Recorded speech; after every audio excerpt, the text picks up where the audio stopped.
representante de las EPS. Néstor, La mala noticia, Felipe, para el ministro de Salud es que esto no tiene ni apelación ni revisión.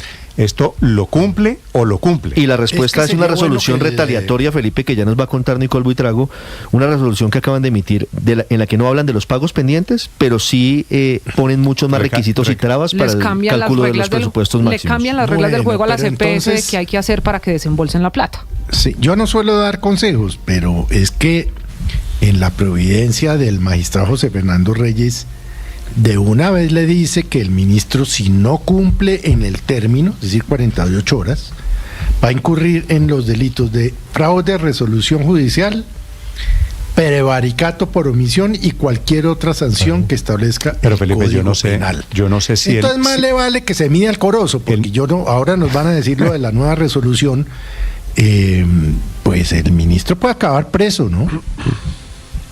Sí, yo estoy totalmente de acuerdo con Felipe. Yo lo que pasa, Felipe, yo estoy totalmente de acuerdo con Felipe. Yo creo que el ministro debe medirse el corozo, me parece una buena expresión. El ministro Héctor, que no ha querido durante 2 años girarle a las EPS lo que corresponde. Pues le va a tocar, Néstor, o se va para la cárcel. Yo sospecho, Felipe, que el ministro prefiere que se le caiga el dedo antes de firmar el cheque con los 2 billones para las EPS. Pues bueno, pues se le va a caer entonces o se va para la cárcel o renuncia al ministerio, pero la orden de la Corte no tiene que cumplir. Responsabilidad penal, profesor Rivero, usted lo sabe. Sí, pero Felipe, además aquí hay otro ingrediente, no solo Héctor es el ministro de Salud. El cumplimiento no es personal. Ayer estaba con la adversión en la tarde de que el ministro podría estar pensando en renunciar para no tener que cumplir la orden. Pero Ricardo, si el ministro deja la cartera, deja el Ministerio de Salud, no necesariamente eso va a resolver y van a agilizar el pago, claro porque esta también parece ser una decisión del presidente Gustavo pero el Petro, que se encargue del ministerio ministerio en redes sociales tendría que cumplirlo, claro. Claro, pero Héctor, ayer en redes sociales el presidente Petro se pregunta por qué el afán para que le paguen esta plata a las EPS. Esto lo hace en un mensaje, en una respuesta en Twitter en la que dice desesperados porque el dinero del pueblo sea de nuevo robado por billones de ricos. Lo cual es una cosa que es increíble que el presidente escriba eso cuando él maneja la mayoría de las EPS. O sea, esos 2 billones de pesos, Héctor, primero se van a ir directamente, como le explicó la doctora Vesga, directamente a las instituciones prestadoras de salud. No va a las EPS. Y ni siquiera las EPS las va a tocar. O sea, la EPS no va a tocar ni un peso. Pero si lo tocara, la mayoría de las EPS las administra el propio gobierno. Que están intervenidas, que alguien le diga, Héctor, por favor, al presidente, ¿quién tiene palanca aquí en la Casa de Nariño? Que alguien le diga al presidente que esta plata es para los enfermos, es para los enfermos. Esta plata es para la gente de enfermedades huérfanas, es para la gente que necesita un tratamiento que puede ser desde pañales hasta tratamientos oncológicos, enfermedades graves, gente que no ha tenido. Es decir, esto no puede ser. Es una tragedia lo que pasa con la manera en la que el gobierno aborda el tema de la salud. El tema no es la EPS, Felipe, ¿qué hacemos para que se den cuenta de esto? El tema son los pacientes de las EPS. Hay que decirlo con toda claridad, este gobierno está matando a la gente. El problema de la salud de los colombianos. A ver, Luis Ernesto. Este gobierno está matando a la gente por ideología. Este gobierno está matando a la gente por ideología y por incompetencia. Es absolutamente indefendible lo que hace el gobierno con ese relato falaz, que la plata es para los ricos. Entonces, el relato es que la plata es para los Vargas Lleras, si lo gira, pero la realidad es la que usted acaba de decir, Néstor. Esa plata es para pacientes con enfermedades huérfanas, para niños que están hoy esperando un medicamento y que depende de ese medicamento para poder seguir viviendo. Es decir, realmente jugar con la salud de las personas por una idea equivocada es criminal. El gobierno de Gustavo Petro tendrá que irse a la historia como un gobierno que acabó con el sistema de salud de Colombia y que dejó a muchas personas, a miles, decenas de miles de personas colgados de la brocha por una idea equivocada, por una falsa ideología. Voy a leer, Felipe, todo el trino del presidente Petro sobre esto, que me parece que es suficientemente descriptivo de cómo se ideologizó el tema de la atención a la salud.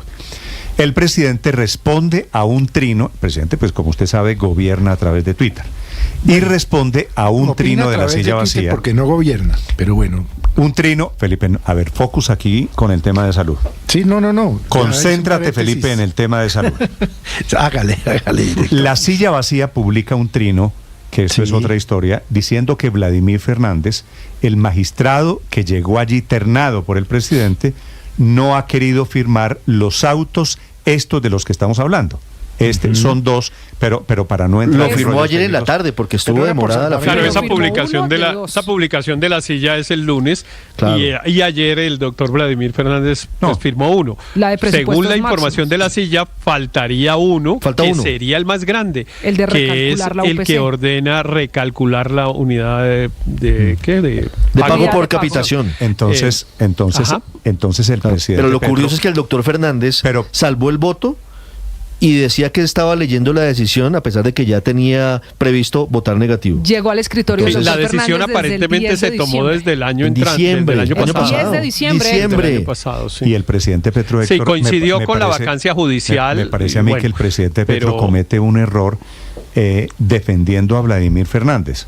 Porque pero aquí hay un tema interesante. Se supone, Héctor, que Vladimir Fernández es un magistrado ternado por el presidente, pero que actúa con independencia. Aquí hay un tema interesante. La Corte Constitucional en este caso actúa a través de una sala de seguimiento que se integra por 3 magistrados.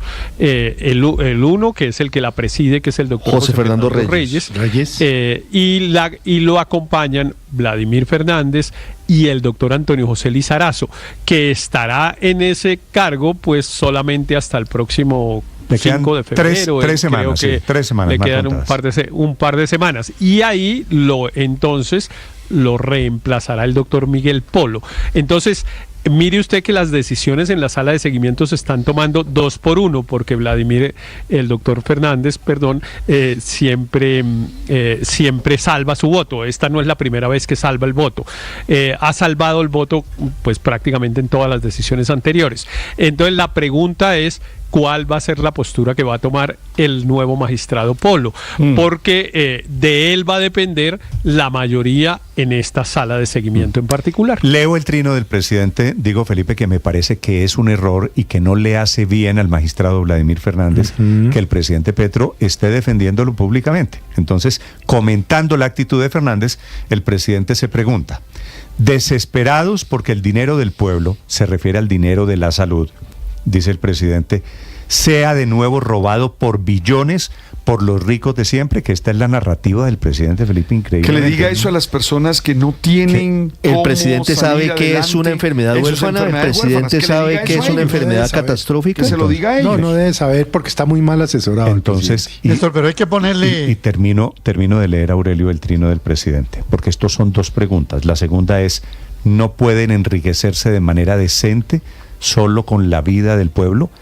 Y con estos argumentos es como el presidente Petro mutiló los presupuestos de la salud, Felipe, le quitó el acceso a salud a millones de colombianos. Y todos, Felipe, todos, absolutamente todos, tenemos una persona que sufre de una enfermedad de estas de alto costo, sobre las cuales no había duda. Es decir, ¿qué es una enfermedad de alto costo? Un tratamiento oncológico. Por ejemplo. ¿Usted conoce a alguien que tiene cáncer, rara, Felipe? Una enfermedad huérfana. Una enfermedad huérfana. Le doy ejemplos, personas cercanas a Felipe, que usted y yo tenemos, que tienen ELA, que tienen cáncer, que tienen enfermedades de estas graves. Esa es la plata de la que estamos hablando, y es la plata que el gobierno no quiere girar, y es la plata cuyo argumento sustenta aquí el hay un caso, presidente Néstor, de una persona cercana en el departamento de La Guajira que padece o tiene una de estas enfermedades huérfanas o enfermedades de alto costo y grave, que ha ido en múltiples oportunidades a buscar sus medicamentos, el tratamiento para continuar, y recientemente encontró un letrero que decía: no hay medicamentos, descansa en paz. Néstor, son 90.000 personas, más o menos, las que tienen ese tipo de enfermedades que requieren medicamentos y tecnologías especiales. Y aparentemente el dato de deuda por presupuestos máximos hoy es de 2,9 billones de pesos. Entonces la pregunta... 2.3 acaba de decir la doctora Vesga, Aurelio. Sí, bueno, yo tenía un dato de pacientes de 2,9 billones, pero ajustémonos al dato de la doctora Vesga de 2,3. Néstor, pero la verdad es, ¿no los quiere dar el gobierno o no los tiene el gobierno? Esto está enmarcado dentro de la crisis fiscal.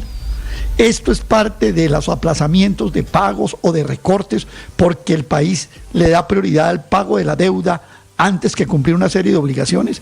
Es que yo estoy pensando, Néstor, termino con esto, que el famoso default de Petro sí fue default. Fue default o default. default le gusta decir a él, default también se dice, ese impago del gobierno no fue para afuera, no fue para dejar de cumplir al Fondo Monetario, pero si usted suma esto de presupuestos máximos, esto de la UPC, esto de Mi Casa Ya, esto del ICETEX, esto de una cosa y de otra, eso está sumando 30 billones de pesos que el gobierno, incluido contratistas, no ha pagado. Luego el verdadero default fue para adentro y esto está metido dentro de esos 30 billones que el gobierno ha dejado de pagar. Son las 8:48 minutos. Néstor, para quienes quieran opinar sobre este tema. Los oyentes a decirnos enseguida por Twitter, ¿no? ¿Qué le dicen, padre? Por ejemplo, mira, mi hijo tiene síndrome de Kawasaki, es un problema que autoricen, que no hay convenio, y comienza a contar toda la historia. Es que están jugando, padre, esto no es un asunto de ideologías, esto es un asunto de cómo se atiende. De seres humanos. Cada vez que el presidente Petro pone un trino de estos, se está muriendo un paciente con una enfermedad de estas, por Dios. Pero bueno, señor Héctor. Néstor, varias precisiones. Primero, esta plata ya se debe, ¿no? O sea, ya las entidades, instituciones prestadoras de salud ya prestaron el servicio.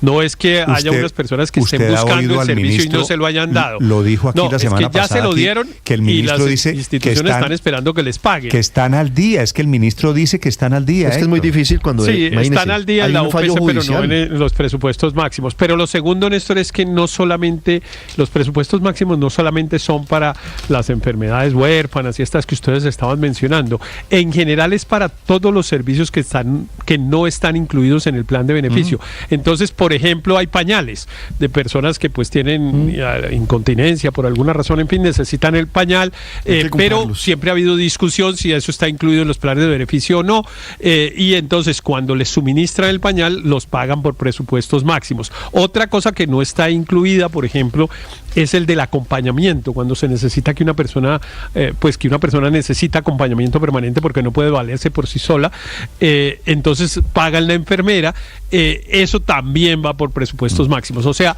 no solamente hay 90,000 personas, que era el dato que nos daba Aurelio, sino en general es un conjunto mucho más grande de personas. Son mucho más personas. Por ejemplo, no solo los pañales, el de los pañales, cuando se necesita un tratamiento fuera de la ciudad. Y que por alguna razón el paciente necesita un traslado aéreo. El de pañales. ¿Usted sabe a dónde llega esa plata? Con mi suegra, Néstor. Pero Néstor, ¿usted sabe cómo será la desinformación del presidente de la República? ¿Usted sabe a dónde llega esa plata? ¿A dónde?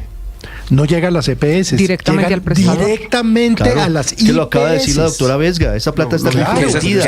Esa era la gran consigna. Esa era la gran consigna de la reforma a la salud.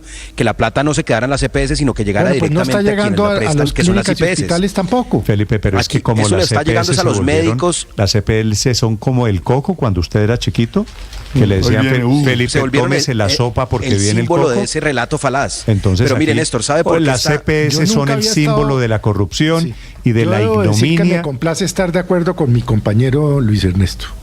En esta estamos de acuerdo, casualmente, pero es que de verdad lo del gobierno con la salud, mejor no lo hubiéramos con la gente es criminal. Escribir, doctor Luis Ernesto. ¿Relato falaz? Néstor, mire, ¿sabe por qué? Y hay algo que hay que desenmascarar también en el relato falaz del gobierno, y dice, si nosotros hemos girado, nosotros le hemos pagado, y sí han girado, pero recordemos que además, cuando giraron, establecieron que un porcentaje de la UPC tenía que destinarse a la construcción y se terminó destinando a la construcción de infraestructura. Iban haciendo la reforma que no les aprobó el Congreso por la puerta de atrás, y por esa vía le quitaron un montón de dinero a lo que debía ser destinado para medicamentos, para estos tratamientos de enfermedades huérfanas, etcétera, de presupuestos máximos para construir los CAPS. Es que es de verdad absurdo que el gobierno que pretende defender a la gente sea el que la está matando por esta irresponsabilidad. Y hay otro problema, por los pañales, como la historia cercana que tiene el padre, o por aquel paciente que necesita un traslado aéreo, Néstor, porque está en alguna zona apartada del país y tiene que llegar a un tratamiento específico a Bogotá, a Cali o Medellín. También por estas razones es que aumentaron las tutelas en el sistema de salud. Entonces es un círculo vicioso porque no hay presupuestos máximos para cumplirle a esos pacientes que están llegando a la tutela, y tampoco la tutela está resolviendo el problema. Por eso el problema es más grave cada vez en el sistema de salud. Aumento de tutelas, aumento de quejas y reclamos. Pero realmente es un desconocimiento del presidente de cómo funcionan esto. Es que esos trinos son muy absurdos, porque decir que se van a enriquecer unas personas, no sé qué, yo insisto, las EPS las maneja el gobierno. No va a tocar ni un peso de los 2 billones, los tocaría una EPS, pero asumiendo que los llegase a tocar, el gobierno controla la gran mayoría, y aún las que no son controladas, pues son, por ejemplo, Compensar, que es una caja de compensación familiar. ¿Quién es el rico que está detrás de Compensar enriqueciéndose con esa plata? Realmente el presidente se le metió en la cabeza un cuento de que las EPS son un enorme negocio que lo manejan 3 ricos, y pues realmente desconoce totalmente la estructura empresarial de las EPS. Héctor, si usted se pega una pasada por el mundo de la política, Felipe, el presidente ha sido muy exitoso en crear esta narrativa de que hay manos ricas. Hubo una época, Felipe, en el país en que ser rico no era un delito. El presidente convirtió en ser rico en un delito. Y entonces, que detrás de las EPS hay unos ricos. Ahora, Felipe, yo no conozco a nadie de una EPS. Debe haber gente rica porque se volvió un negocio. El tema es de eficiencia. ¿Por qué terminamos en manos de EPS privadas? Porque el Estado fracasó dando salud para los colombianos desde hace 30 años. Entonces, claro, decidimos delegar eso en unos privados que son ricos. Es cierto, se están enriqueciendo, pero son bastante más eficientes que el Estado colombiano. En las EPS no hay ningún rico, y nunca ha habido ningún rico, Néstor. No, eso nunca ha sido de un gran grupo económico, como por ejemplo los fondos de pensiones. Pues eso sí uno puede, digamos, decir, bueno, este es de tal y este es de cual.